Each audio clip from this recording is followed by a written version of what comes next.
yes, it's tough for me, but it's got to be tougher for him because I don't live inside his head. Yeah. I don't have that second voice talking to me, telling me all those negative things he does. And if he's not focused on something else, that voice rings loud and clear for him. And it's not a happy voice. And that's a struggle that he has to deal with all the time. And a lot of the time, there isn't anything I can do to distract him from that. That's a hard one to watch and to see him suffer like that and know there's nothing you can do. After 12 years of this now, I don't know what it's like. This is my normal now. I don't know what it was like. I don't know what it's like to be someone like Sharon or maybe yourself or others who aren't constantly fighting a battle in their mind. And again, if I could just be very blunt about it, people would, those who are in faith would probably say a prayer when they go to bed, be thankful for this and all that. I'm there saying, God, take me tonight. I'm done.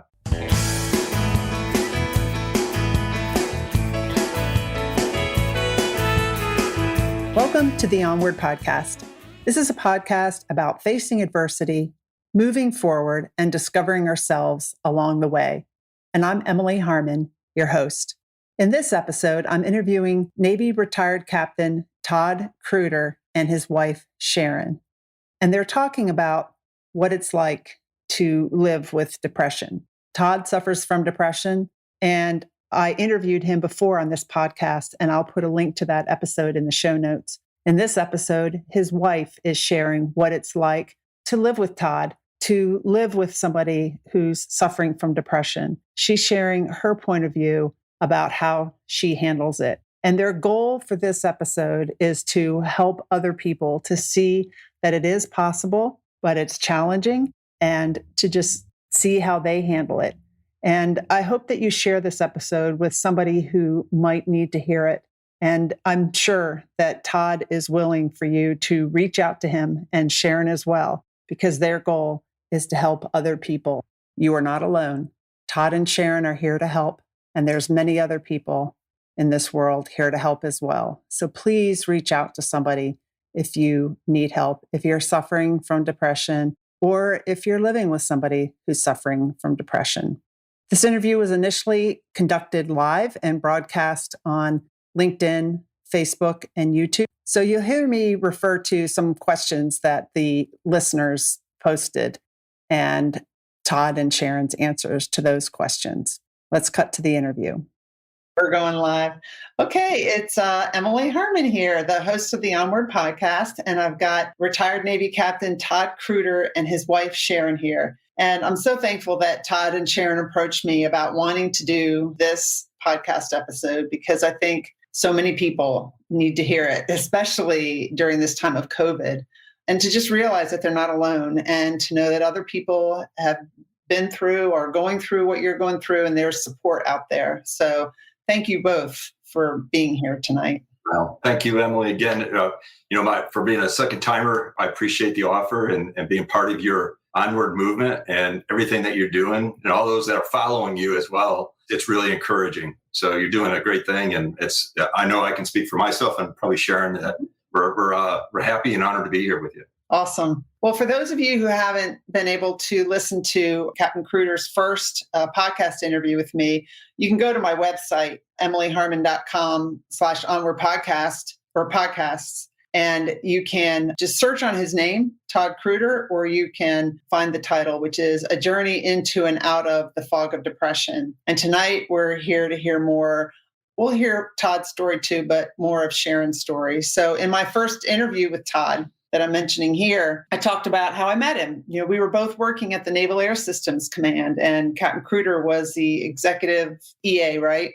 That's right. Yep. For the 3-star admiral there, Admiral Archizal, Vice Admiral Archizal. And that's how I met him, because I used to be the head of the small business office. I'd have to go up into that office on the 5th floor and, meet with all those big wigs from time to time. And in that interview, Captain Kruder was very forthcoming about the depression that he was going through while he was on active duty as a Navy captain. And what I really admired about him, and still do, is that he spoke out about depression while he was on active duty. That's kind of like unheard of. He talked about it. He held all hands. He talked to different people. And I know that he saved people's lives, because they realize they are not alone.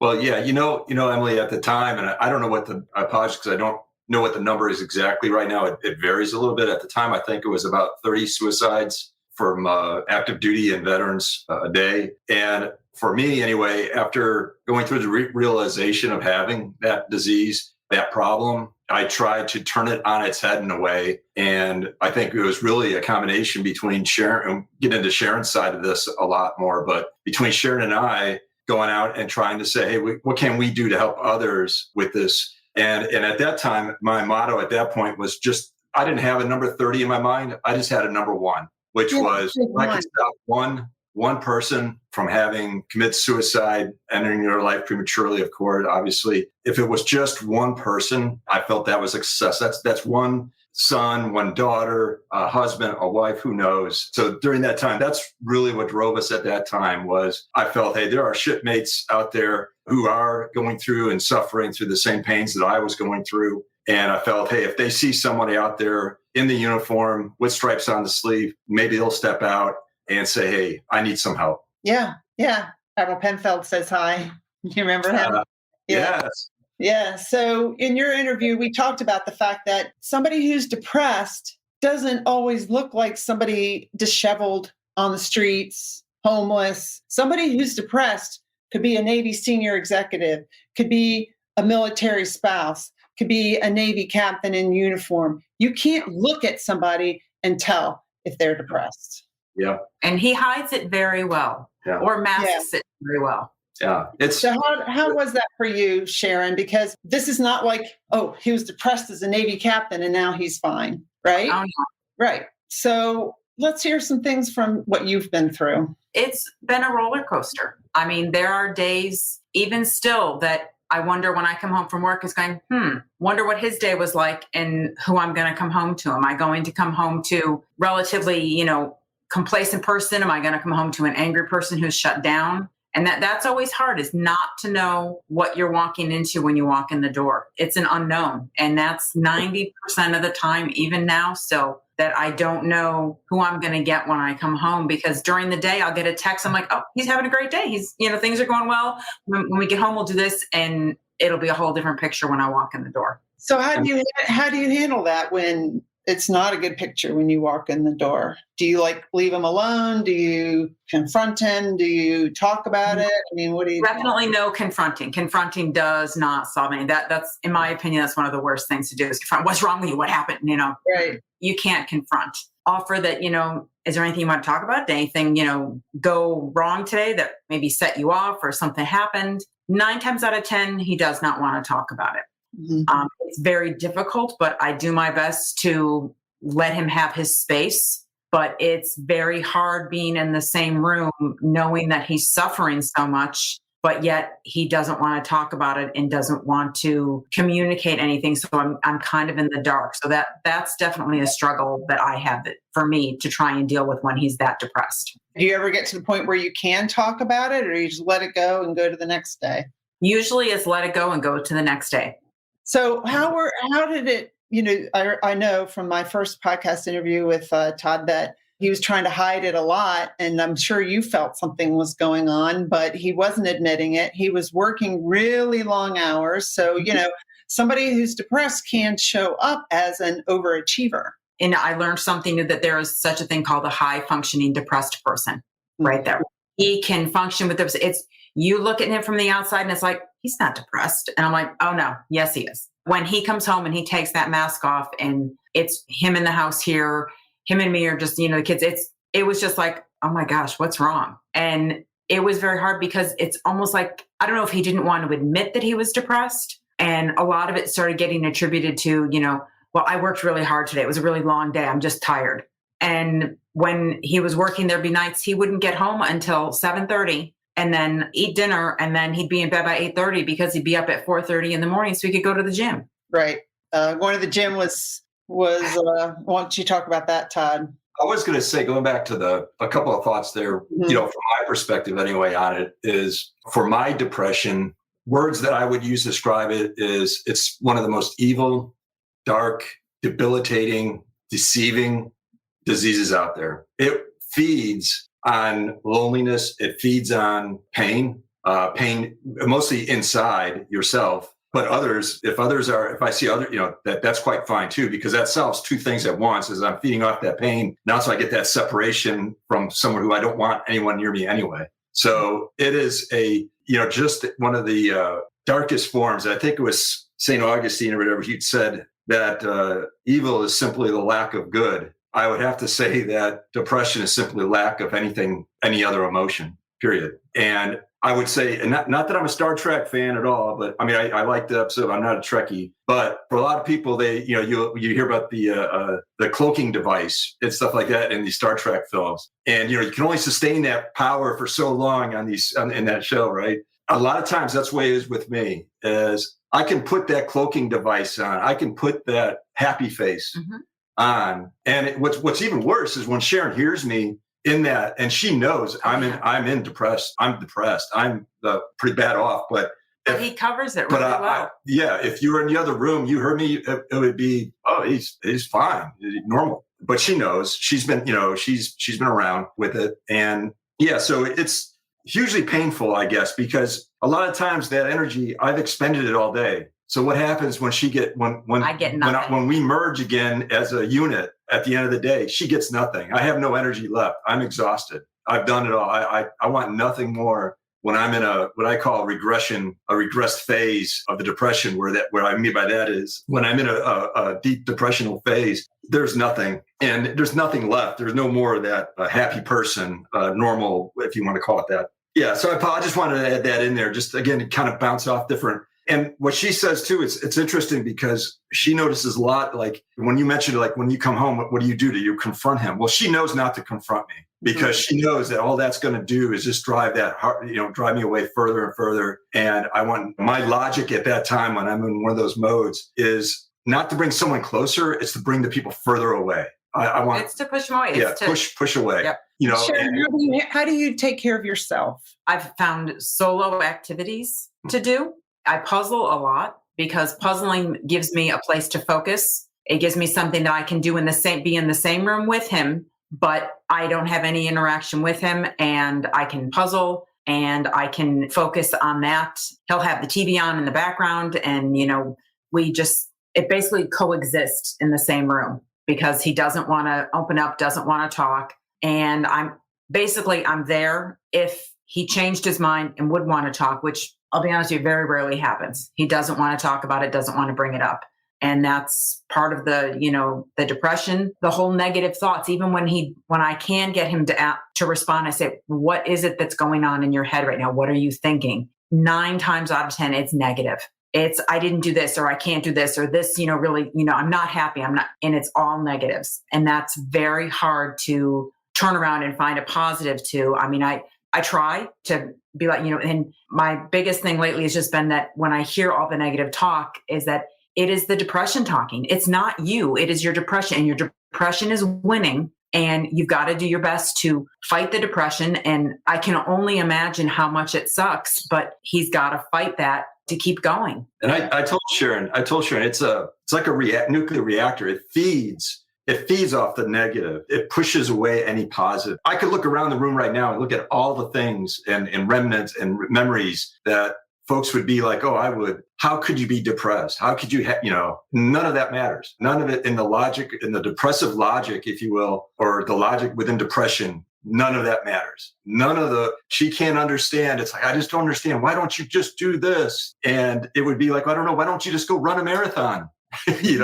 How's that for you? That's how much energy I want. But I have to reinforce with one of the things, because I know, and Sharon can talk to this, that from her perspective, there's a frustration meter that has to be there. There has to be a frustration there. It's no one wants someone that we love to be in pain, right? No one wants that. And here she is, she's living that day to day and sees that. And she feels there's a helplessness, I think, about it from her. And she asks, what can I do? The biggest thing I can say, and it's not a 1-800 number. It's not an email address to somebody. It's not calling somebody on the phone right now for me. It's being there. It's being there. I don't care, if she's puzzling 10 feet away from me and she could think that I'm as angry as I'll get out at her, where I'm not. I'm just in a phase I'm just in a mode of depression, but she is there.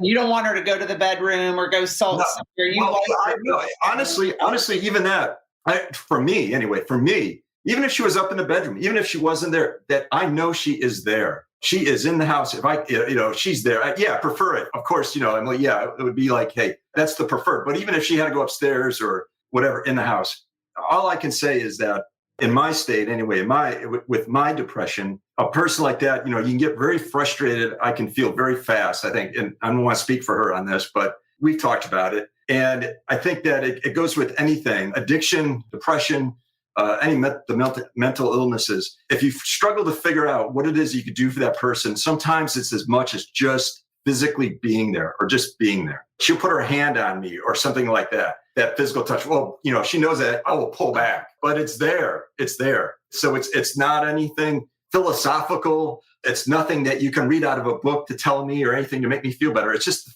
being there. What about this question? Is there something that triggers the depression that would trigger it that you can avoid? Not really. I know there are episodes. The thing that I would say about it, and I talk a lot in an analogy about this stuff because I think sometimes it's easier for folks to relate to it. But, think of a tsunami, if you will, in your mind. Feel that tsunami coming in. You can kind of get a sense that, something's not going to go right now. This isn't good. But there is no time. There's little time to react. There is, from the time that I will get triggered, if you will, to the point that I'm in a deep depressive state, could be a matter of minutes. And once it's there, like I said, it's like a reactor because it just feeds off of that negative. So it's just a continuous churning that goes on. Sometimes I could get a sense that, hey, this isn't going so well for me right now. And I can take some measures, techniques. And for me, writing was my go-to treatment, if you will. I do a lot of writing therapy. And that helped me out tremendously. So that was where I went to normally. That was where I had gone. So that's Sharon. Did you guys go to counseling? I mean, how did you decide to stay in this? Because I know there's people that would have left, and even Todd has told me, I don't know why Sharon's still here. I'm really thankful that she's still here. So I mean, the biggest thing for me is I need to take a step back and look at this as the depression. It's an illness. And if this was, and I know people have made the correlation, if this was cancer, I would be up. See you got treatments, you got stuff. You're on your own. I'm not doing this kind of stuff. I'm not in for the long haul. We're in this marriage for the long haul. And it's tough. It sucks. I mean, there are days where I'm just like, oh my word, what am I supposed to do now? I've done everything I can. He's only getting worse. He's getting more upset. I can't do anything to help him. And then in the back of my mind, I sit there and go, okay, he's better if I'm just even in the house, if I'm just somewhere around. So I need to find something for me to focus on, still be in the house and just be there. And very rarely, if ever, does he need me, so to speak, or want to talk to me. But it's the mere presence of me being in the house that I think helps comfort him, which is what he has alluded to as well right now. So I will call one of my sisters and talk to them and be like, I'm at my wit's end. I have a friend from work who I've texted back and forth with, and, I'm pulling my hair out. I have no idea what triggered this one or why, he's so depressed right now. Everything was going fine. And like he said, it can happen in the blink of an eye. And it's not a matter of one particular thing. I mean, he knows there's certain things that do trigger it for sure that he needs to, be cognizant of. But sometimes you're just in the midst of it and you just have to push. Yeah, a note. Someone left a note on my car. I have a handicap spot because I have a service dog and it works out typically nicer. It's easier. It's convenient, I guess, if you will, more convenient for her, the service dog that is, to get in and out of the car. And it's a raised up car. So anyway, I parked and the wheels were slightly over on a solid line, which was a walkway for people, which was like 4 feet wide. And my wheels were tight. All right. So I'll go into work. I come out and someone left a note on the car saying, please don't park on the solid line. And I tell you, I took that note, must have looked like a madman, because all I wanted to do was take that note and do something with it to the person who wrote it. Yeah. And I went around that parking lot looking. I must look like a madman because I wanted to find that the person did. I went back into the building, went back upstairs and said, who wrote this? I need to find the person who wrote this because it meant so much to them that my tires were on a solid line. And to me, that just threw me. And she, you know me, you might remember that. Yeah, right. And that puts you into I won't say a death spiral. That's a bad analogy to use here, but it puts you into a spiral. Tailspin. And a tailspin. So yeah, no, it could be a note. It could be someone who confronts me, if you will. One time in a cubicle, I had a person come up and put their hands on both sides of the cubicle to confront me. And I was like, dude, do not get your hands down. This is not the way this is not going to work out for one of us in this whole situation. So those kinds of things, it could be a note. It could be a voice, just an inflection that someone's talking, a personality. So Sharon, so this depression came on at some point during Todd's career, right? You probably started noticing it. And then maybe you want to tell the story of like how you guys finally got to the point where you were able to get help, the story about your ring and stuff. Okay. Basically, the depression started when he came back from Iraq. Okay. That's when I noticed that things weren't right. How long ago was that? Like, how long ago was that? Yeah, what year? That was 2008. So he was a commander? Yeah. Okay. So we've been dealing with this for 12 years, 13 years now, going on 13. Going on 13, yeah. But he came back and I knew things were off, but I attributed it to the deployment, what he had seen, the war going on, that there's a lot for him to process. I could only fathom what he saw over there and then trying to reintegrate back into our life here we've got 5 kids. And life is going on and everybody's got their own life. So there's 6 different lives he came back into that he wasn't used to being around all the time. So there's a lot of noise. There's a lot of commotion. There's a lot of, bickering over little things. And it's just, the insignificant things. And to us, it's not insignificant that, someone just took the last, can of soda and that was what I was going to have, or someone took a Gatorade and there's no more left. How could they do that? Or they drank less and they didn't refill the pitcher. Those little things would be huge irritants to him because in the big scheme of things, because he was on a day-to-day life and death situation. Right. I was on a day-to-day, oh, yeah, they're all still alive. No one's bruised. No one's beaten up. We're good. We can get in the car and go. So it's a whole different perspective of life. So that I was attributing a lot to. I'm trying to think whether it was 2 years after you got back that you went to Virginia, or was it a year and a half? No, it was about 2 years. About 2 years. When he went to Virginia, took another tour of duty in Virginia, I stayed here with the kids, and I knew something was wrong at that point. Even before he had left, that, he needed to get help. He needed to talk to somebody, and he denied it and said he's fine. Mm-hmm. And when he was in Virginia, he had some, near-death experience type things that made him finally go get help. And he, was on medication, but unfortunately, due to his flight status, if he stayed on medication, flight pay would come into play and all these other issues. And he didn't want to have that happen. So he went off the medication. So that made it even worse to do the off medication after being on it. We've gone back and forth, medication, treatment. I know I've sought treatment as well for myself, but we have never done couples treatment. I've brought it up before, but he was not on the same page to do that. So we've never done a couples treatment. We did try once. I take that back. We did try once with someone from the base, and that did not go well either. Actually, that one went in reverse direction. It made things worse because it was too much confrontation. It was too much focus that he felt that was on him was the problem, instead of trying to focus on the fact of how we could work on the depression together. He felt like it was more of an attack on him than it was a way for us to work together to try and find some way to deal with the depression as a couple. So then he's at Patuxent River, Maryland at NavAir, and he's the EA, the captain that supports the 3-star admiral. And it must have gotten worse then or something, because it got worse. It escalated more. He was, he'd leave the house at 4 a.m, maybe 4:30. He would go work out at the gym. That's what he would tell me. He'd go work out at the gym. And then he had the admiral job and he wouldn't get home until, like I said earlier, 7:30, 8 o'clock at night. He'd have dinner. And then right after dinner, he'd go to bed. So I would see him for maybe an hour. But come to find out that not only was he working out once during the day, it was turning into 4 times a day that he was working out. And he wasn't taking, I don't think you were taking medication. No, that was after the four times of working out. No, the 4 times working out, that was after the EA job. Okay. Yeah. Oh, that was after the EA job? That was EA, yeah. Because the EA job was enough, as you were mentioning, that was like a 4 o'clock in the morning to about 8 or 9 at night. So it was actually, for me, it was perfect, because you get that high functioning thing that Sharon said, right? Mm-hmm.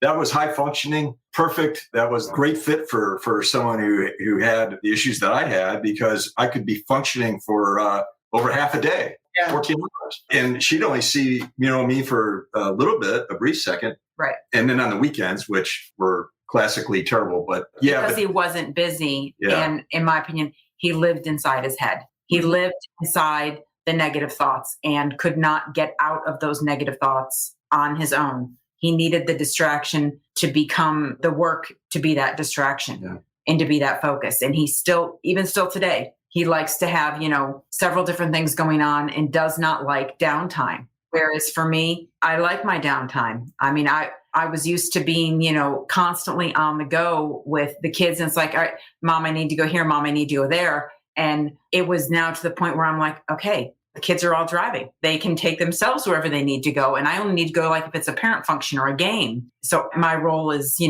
decreasing. And he wanted to keep working and keep doing things and not have downtime. So downtime for him is not a good thing. It's not. So I remember, Captain Kruder, you said how you felt like people weren't noticing, but then one day you went to meet with an officer at her house or something. I don't know, at a party. I went back to the fifth floor over there at Nav Air and met one of a coworker up there who I worked with, and so at that time, speeding it up a little bit, it's getting closer to when I got out, but. So as the job's focus or the pace of the job changed after the EA thing, so what I found is I had these voids of time. And in those voids of time, I had to fill it. And what I'd do is I'd work out and I'd exercise. So it was like, even if I was at my office, my desk, if I didn't have something going on like for an hour or so, I went to go work out. And I would arrive to the meeting just in time, just wipe the sweat off, going into a meeting.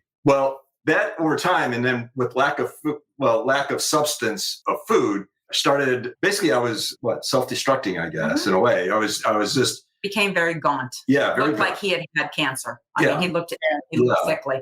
Yeah, and here it is, the summertime in Southern Maryland in the summer, and I'm wearing the black tanker jacket as part of our uniform, right? The reason I wore that is because it's baggy. Mm-hmm. And I knew as part of the deception was I don't want somebody to see this, because I even started getting an idea then that, hey, maybe 150 pounds, whatever, isn't so good on my frame. That's maybe not so good. So I go up there and she's like, hey, Captain Kruder, and I said, hi, oh, are you okay? Do you feel okay? And I'm like, that was like a moment right there, because I'm like, I thought I was going to win an Oscar or whatever. I mean, I really felt I was doing the job really well. And all of a sudden, there's this confrontation. There's someone confronting me. And I remembered, and it wasn't a very long pause. It was almost as if I had already rehearsed this moment, because I went and said, I've had some intestinal issues that have been affecting me. And, it's hard to, food isn't really what I want right now. But I'm okay. The perfect 4-letter word for anyone who suffers from mental health: fine. F-I-N-E. Fine. Yeah, fine. The I'm fine in any kind of conversation is the perfect, put your hand out, I'm fine. That means stop the conversation, don't talk to me anymore. And I've recognized your question, I've responded, now let's move on. And basically remember telling her, hey, I'm fine. And so that was, but even then that didn't, that was an aha moment, but that was an aha moment for me of like, hey, I got to do better at this acting. So what was the aha moment? Changing my lifestyle. You had an aha moment, though. You had another one, right? Gosh, what was the other? Well, what I remember the story when you guys got into an argument and Sharon took her ring off. Oh gosh. Take the ring off. No, I took mine. Yeah, it was reverse. You took yours off. Yeah, he took his off and said he was done and threw his ring at me. Yeah. Yeah, Well, at the wall, I think. Yeah. No, Oh, was that you? it was at me. All right. Thanks. Yeah, sorry, but it No, was. I like to try to remember it a different way. Yeah, no, that's what it was. So yeah, no, That's a bad memory to. Was that an aha moment though? I think that I remember in my interview with you that was. Yeah, there was actually that moment had a couple of things not going so well for it. One was that, and then one of our twin boys was home from high school. Was he high school then? Or college? Gosh, I don't remember. I'm not sure what I would think high school, but I could be wrong. So it had taken a hold of me so much that it was almost like, okay, I've self-destructed myself enough. I got to destruct everything and everyone around me. And I think what really hit me hard was not only that was what Sharon just described was enough, right? I mean, that's enough right there. But to see our son in his room, and I remember him looking down the hall at me, and I think that's a moment that gets ingrained. That's a moment that is I'd say taken away. I've had a lot of those moments taken away by depression. I had a lot of holidays taken away from me. So that was just another one. But yeah, that was a good one there too. Let me ask Sharon a question, then we'll get to Admiral Penfield's question about, how you look good and you're smiling and everything, what's working. But Sharon, how did you keep the family together? You have 5 kids and they all know that Dad has depression. They still wonder what went on in Iraq. Mm-hmm. Something there that went on that they just don't know about, that's an unknown to them. They want to know what they can do to help. They've been very supportive of me going through whatever, all this stuff with Todd. Todd, they don't really want to reach out to Dad to say something to him directly because it's greeted with I'm fine. Why are you bothering me? Just let me be. Mm-hmm. And it's not with I appreciate the concern, So the kids are a big factor that they knew what was going on. And there was, we're not bringing anybody to the house. Friends didn't come to the house. People didn't come over because you would never know if it would set him off. I mean, once in a while they had people in the house, but it was not on a regular basis. They usually went somewhere else with their friends instead of coming here. So that was a hard one to deal with, knowing that they wanted to go somewhere else so that they wouldn't upset Todd or make things worse, because they knew if he was upset, then that would affect me and that would cause issues. Let me ask a question too. Like, if Todd didn't admit that he had depression, kept being in denial, how do you think things would have ended up? And I guess I ask that from a personal reason, because when I hear how you guys talking, I think this is exactly how my first marriage was. And my kid's dad died last December. He worked at Navair, but it was always my fault, always. So I didn't stay. I'm not a Sharon. I didn't stay. I ended up leaving. It was impacting my kids. They were like 7 and 4. I had to get out, but he never owned up to it at all. It was always my fault. So you're saying, what would it be like if Todd hadn't gotten the help or put this out there? Right. And it's hard to say what you would have done or whatever, but I mean, does it make it a little easier to take that he knows he has depression, you can name it that, whereas my former husband was like, nothing's wrong with me, it's all you. And there's even been times, so I'll be honest with you, when he's, said before, I'm fine. I don't know what it is that's wrong with you, but it must be something, early on. Early on, yes. It was the pushback. Yeah. It was the blame game. It was typical. Yeah, it was classic. For me, if that was the case, it would be a matter of me coming to him and saying, I need to get help. I need to see a counselor and I need your support. I need you to come with me to help me get through the counselor because things just aren't going right. I would turn it around so I would be the one that would need help. Yeah. I would bring him along to help me. There was the time, the moment we had been married, what was it, 20 something years, I guess, right? After I got back. Okay, so what I'm remembering is you said you had to go to an appointment. You were going to Weight Watchers. I was going to go to Weight Watchers, is what I told him. I was actually seeing a therapist. And the moment that, and it was sometime after that, as I recall, that I went to get treatment because what we had gone through, 5 kids, raising 5 kids, going through being in a military career at that time. Never once did we lie to each other. Never once in that time was there anything but the truth. Right? Nothing. Honest to gosh, I wouldn't say that. She's right here. She'd say it. Yeah, no, I agree. But I knew that it would make him angry until that point. If he knew I was seeking and help. I knew at that point that something was wrong with me. Uh-huh. is something had led us to that point where we now deceive each other in a way. Mhm. I was deceiving her. I would say, I'm fine. It's you, not me. It was classic. At that point, that's very classic for the behavior, is and be in denial of it. But I think when I saw that, it set me off at that point. And I will tell you that it goes back to what I said before about depression, how it's evil, it's deceiving. I have deceived her before now, again, in this depression, and it is the depression. I would have never, if you would have, from my standpoint, our standpoint, our relationship standpoint before, it was nothing but everything was pretty much right out there for both of us. We shared everything. There was nothing emotionally and in any other way. It was a shared relationship completely. And it started becoming less and less that, as the time went on. But not that you're going to want to hear this, but we want to know my first reaction to what you said was, Emily, about what would have happened if I denied. She'd be divorced. I'd be dead. So I'm being quite serious with you. I would not be alive without her here today. I have little doubt, minute doubt that I would not be here for it today. I remember an interview I gave. She says, "Oh, you're a hero." The interviewer told me I was a hero. I said, "No, I'm not." I said, "A hero is someone who saves somebody's life." There she is, and that's my wife. Here's a comment. Laura says, "I love the way they just looked at each other. It was beautiful." She's the hero, and I tell you. For someone to have to live like she has, not knowing when a phone call is going to come in at work, literally before I had to call her every hour. And one time I remember going outside and I was doing some yard work and I forgot. I freaked out. And she comes racing up the driveway. And it's, like I said, I can't tell you more. I can't describe it how it's a debilitating of an issue it can be. And I hope one of the things that folks get out of this discussion, and again, thank you for allowing us to share it with you on this forum, is depression is not singular. As much as I would like to think that, it's my issue, it's my problem. It's not. No. It affects everybody. My son included, I told you about, my family. Sharon, it's the military cause, you get fragged, right? A fragmentation thing, pieces flying everywhere. That is it in a nutshell. If someone told me that was true, I'd say they're lying, quite frankly. No, any issue like that, alcoholism, behavioral health issues, if you think that it's only affecting you, you're wrong. Yeah. Yeah, flat out wrong. So Phil asked, what are you doing now that, you're smiling, you look good? What's working? There's certain things I think that are working and certain things that aren't. I mean, the depression is still alive and well. I mean, it's still there. And the negative thoughts are still there, and the downtime is still there.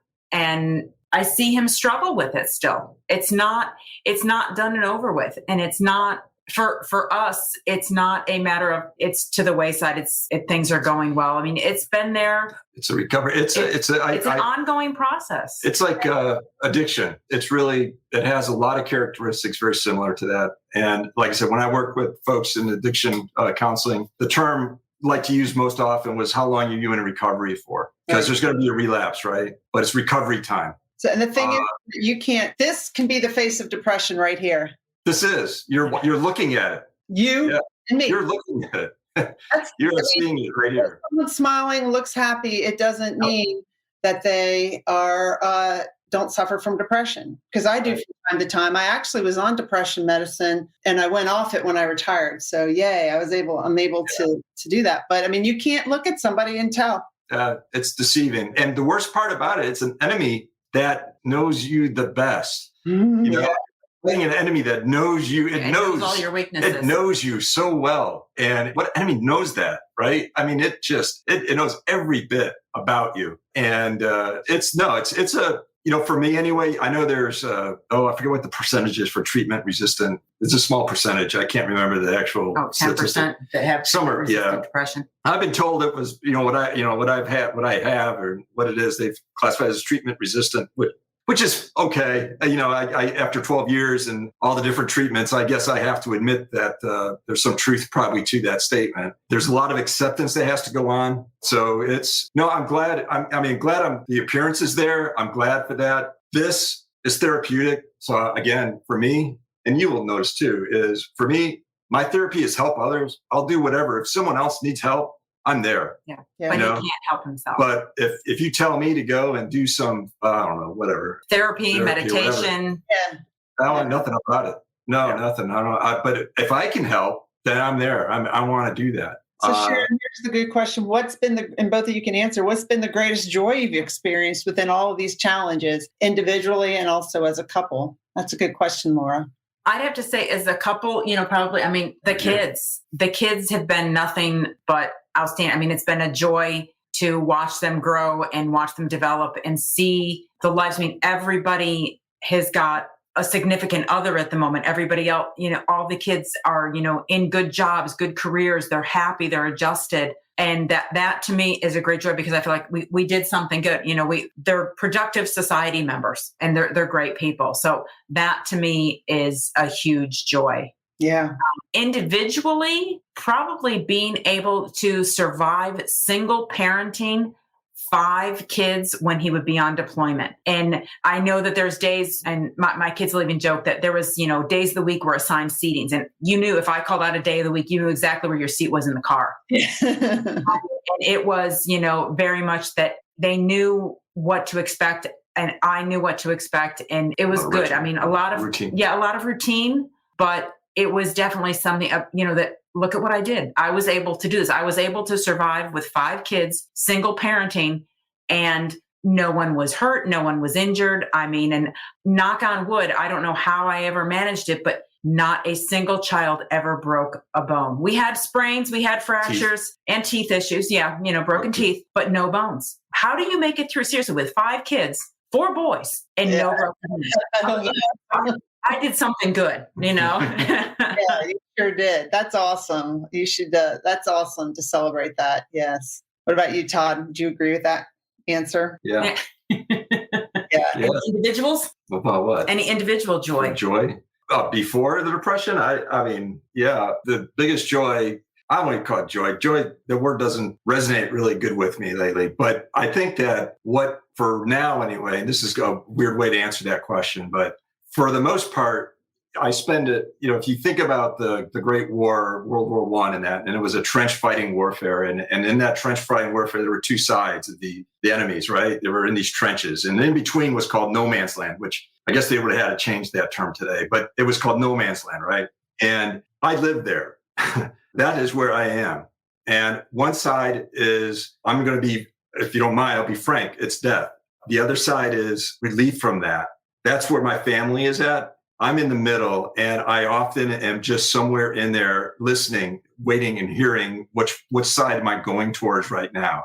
So if I have to say what's been there for me the most has been my family and Sharon, obviously, as is, like I said, a huge part of that. So I wish, you want me to say something joyful? I can't. Honestly, I can't. I can say things that what this disease has done for me, it has taken away moments where they should have been joy. I will say that flat out. And I deeply, deeply, I use the word I don't often like to use, but hate.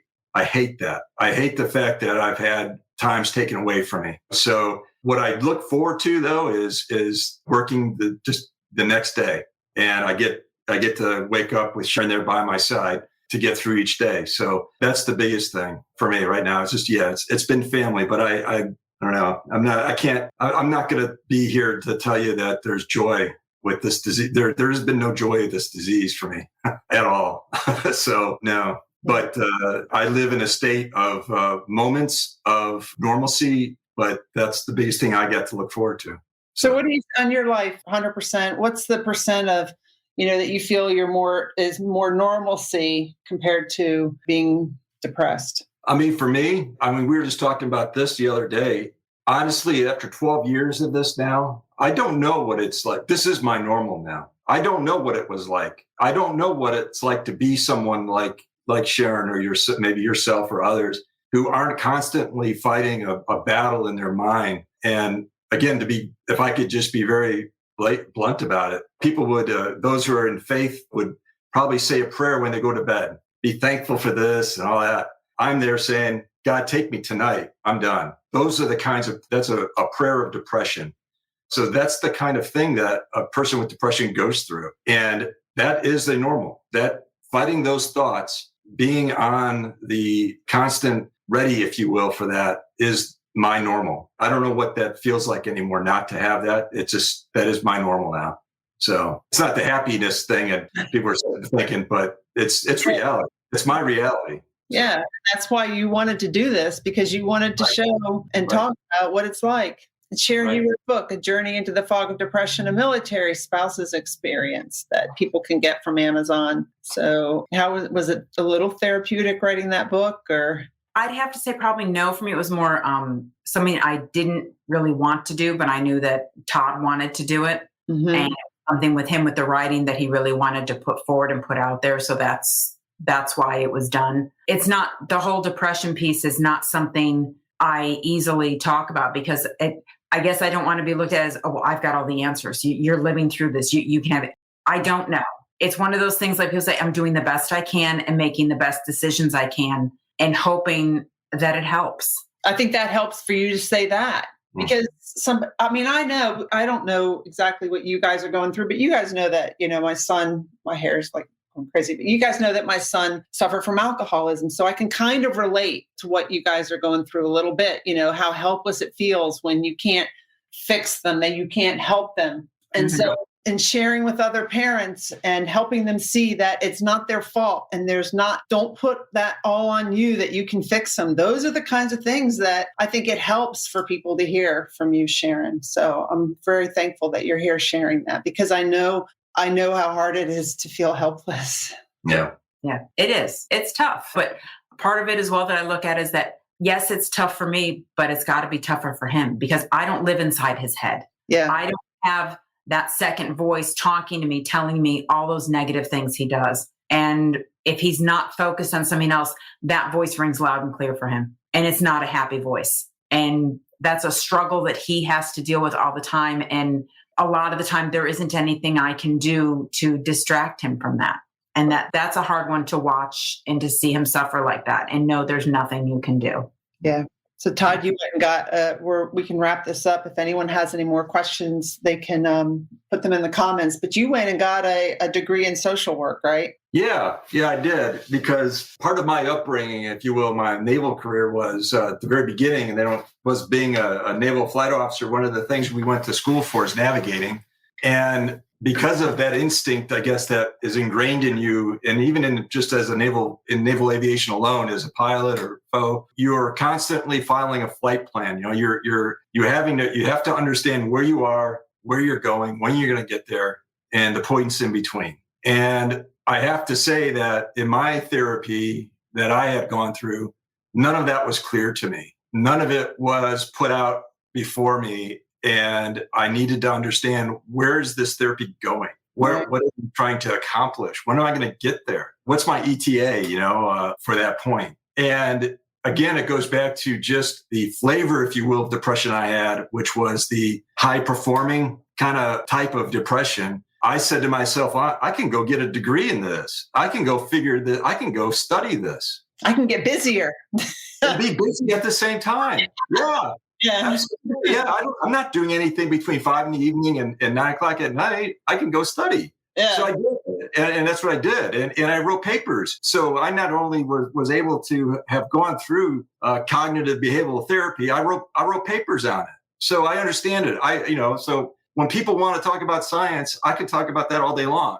And I can find the science that supports one or the other. So it helped. And what it also led to was my being able to have some credential to go help others. And now I understand a little bit. And I am, if I could get a plug for a mentor of mine, Rich Winters. He was my instructor, if you will, in the field. And I think I shocked everybody when I was an intern. There's that movie about the intern, I think it was called. But I think I shocked everybody when I went for an interview for an internship in our local health department here. I was not your everyday Masters of Social Work intern. So, and Rich and I hit it off, and we connected on many levels. And he just helped me through and understand how to apply what I was learning and helping others. And there was a couple other people along the way as well. I got, as you mentioned about the addiction and alcohol, I was able now not only to fill my time with studying, but then I could help others. And that was the other element of me that I get attracted to as far as a distractor goes. So when you're sitting around in a group in an intensive outpatient program kind of environment, where you're surrounded by a host of people, it could be 5, 9, 10 folks who have addictions issues. to be able to help them and to see them go through a program successfully. Not everybody does. Not everybody gets through it successfully. Just like not everybody's going to get, we're going to get rid of suicides, but some get through it. And when you see that and you know that you took part in that, that is a therapy for me. That is it. And like I say, so Rich has been an awesome person with me, where he's actually reached out and asked me to be part of his practice. I did get a license in Maryland for initial license, a license master social work. He's graciously said, "Hey, be part of my practice." So I am. The screen too, Southern Maryland Associates, right? And that's where you am. And so he's one of those out there who sees through the issues. It's like a lot of people will talk about it and understand depression, but boy, I tell you, when it really push comes to shove and you're asking for opportunity, some of those people aren't there anymore. But I can tell you, Rich was one of them. He's been there the entire time. He knows about my depression issues. He's just been there for doing all that. So I don't know at the end of the day, what your question was. I apologize, but I got off track. I said, hey, you got your degree, right? And so, yes, I got the degree. I got a license now, and hopefully in the next couple of years, I'll get the next step in that, which is a clinical social work piece of it. And but we'll see how it goes. Like I said, at this, it's been more of a week by week, day to day. Yep. We just try to see how the next day is going to go in the next week, and keep pressing. So Jeff Penfield says, being so transparent takes a lot of courage. Thank you both for that. And Todd, please know there are many, many people out there that appreciate you, care for you, and want you to live the best life possible. Well, thank you. Thanks. No, I hope that this reaches some folks. Like I said, if it only reaches one, that's fine with me. I know you would love it to be more, but if one person hears us, and a couple, whoever, maybe a wife, a spouse of some sort, and says, hey, I think you should listen to this. Maybe you can get help. Get the help. Get some help. Get some help. And best thing I could say at this point, get some help, because what my experiences, your experiences will vary. That's all I can kind of say. Just like they say, my depression, my experiences, they matter to me in a different way. And what didn't work for me may work for someone else. So I would never talk down to any therapy that's out there. But if it's a therapy of any kind, as long as it doesn't hurt yourself or others in the process, it may be something worth trying. So thanks for those comments. But hopefully someone will. Did you ever turn to alcohol? Not necessarily. No, not to a point of. I didn't understand that answer. Yeah. That didn't make. I can be honest with you that he hardly drinks. No. He's not a drinker. Can I express one other thing about depression? Yeah. I have a theory. Part of the theory about depression is that it knows you really well, but one of the things that it cannot penetrate is a personality issue. One of my personality issues is I'm a very cheap person. So cheap. Yeah. I don't like spending money. So alcohol is expensive, and I'm going to be straight. It's straight with you that that's the one thing that in this depression that I've had, the one thing that it has not affected is that one piece of my personality, which is I don't go and spend money. So unfortunately, fortunately,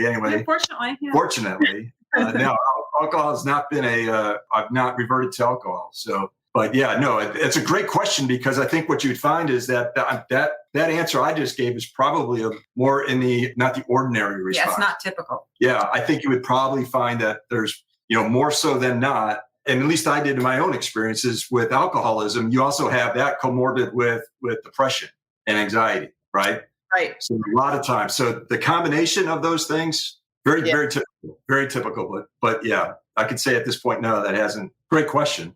Well, the price is going up, so you probably will never be. No, yeah. See, that's not going to happen. Yeah. All right, Sharon, any last words of advice that you want to leave with the listeners and the watchers? You need to take care of yourself. If I'm going to be here for him, I need to make sure that I'm at the best I can be. And I'm not saying every time I'm a go-getter, we're a cheerleader, we're rah, rah, rah. I'm not. There's days where I'm just like, that's it. I'm done. I can't deal with you right now. And I literally will tell him that to his face. I can't cope with this. I can't deal with this. I'm going upstairs, because I can't get through to him. He doesn't want to talk. So don't sell yourself short. Cut yourself some slack. Give yourself a break. Take care of you. And if you think seeing someone will help you, by all means, go see someone. Don't feel like, oh my God, I can't. What will people think? What will people think if you don't take advantage of things that are out there and available to you? So you have to do what's going to work for you so you can help support your depressed spouse. And that's why I'm glad you guys are here, because it's like if Todd was sitting there with a huge gash in his head and bleeding, someone would be doing something about it, right? Or if he had cancer, someone would be doing something about it. Because it's like invisible and he looks fine, then it's like shameful to do something about it. It doesn't make sense. Yeah, no, you're absolutely right.